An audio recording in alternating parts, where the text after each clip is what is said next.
알고 싶다.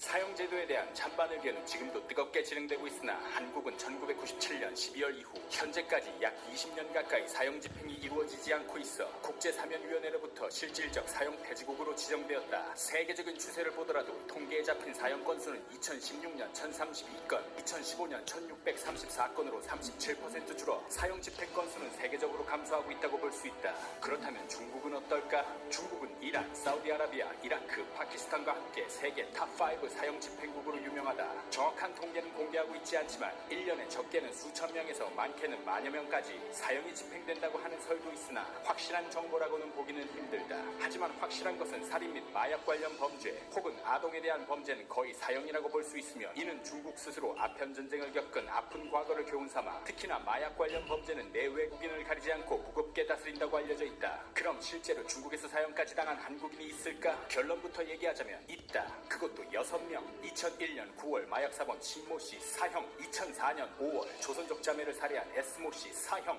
2014년 8월 6일 마약사범 김모씨와 백모씨 2명 사형, 2014년 8월 7일 마약사범 장모씨 사형, 2015년 1월 마약사범 김모씨 사형. 총 6명으로 마약 관련 범죄가 5명, 살인이 1명이다. 여기서 끝이 아니다. 2015년 기준 중국 내 수감 중인 한국인 마약 관련 범죄자는 113명에 이르며 여기에 10년 이상 중형을 선고받은 사람이 74%. 이 마약 범죄로 인해 사형 위기에 처해 있는 한국인은 12명이나 된다. 그렇다면 중국은 한국인만 이렇게 사형시키는 것일까? 아니다. 마약 관련 범죄로 사형당한 외국인은 2009년에 영국인 1명, 2010년 일본인 4명, 2011년에 필리핀인 4명, 2013년과 14년에 일본인과 필리핀인 각각 1명, 모두 사형. 한국 포함 각 나라 정부는 인도주의와 상호주의 원칙을 강조하며 여러 차례 사형 집행 중지를 요청하였지만 중국은 단호하게 특정 국가와 국민에게 예외를 적용할 수 없다는 답변을 내놓았다. 이는 마약 문제에 있어서는 그 어떤 국가와도 타협하지 않겠다는 강력한 의지를 표명한 것으로 중국에서 마약 관련 범죄에 휘말리면 한마디로 인생 종친다는 교훈을 남겨준다. 사형제도 자체에 대한 찬성과 반대 의견이 분분한 2017년, 중국은 세계적인 추세를 따라 탑5 사형 집행국이라는 타이틀에서 벗어날 수 있을까? 在什么都不知道的状况下，你去帮政府解放？对，我现在有点懵了，感觉。对，家伙一起，赚不起，就这个自己还自己了。对你来说，江湖义气占多大的分量？人生比重当中，占了100%的分量。就为了这口义气。那你觉得现在这口义气还值得你占100%的比重吗？值得。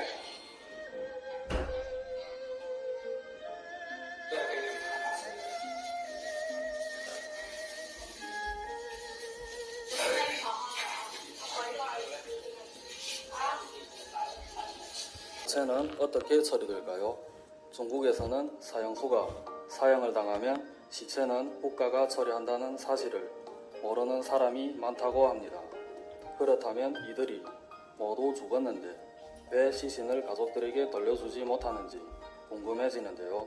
국가는 그들의 시신을 이용해 어떤 실험을 하거나 그 안에 있는 기관을 사용했을까요? 그래서 돌려줄 수 없는 것일까요?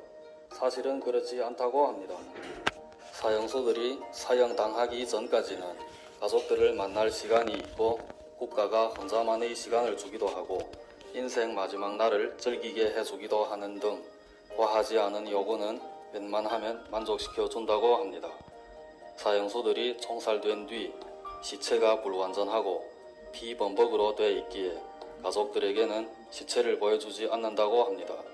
국가는 가족들이 고통스러운 죽음을 보고 가족이 피해를 볼 수 있다고 생각하기 때문에 가족들에게 돌려주기보다는 감옥에서 시체 수습을 한다고 합니다.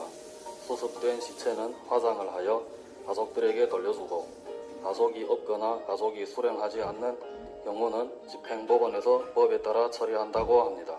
시청해주셔서 감사합니다.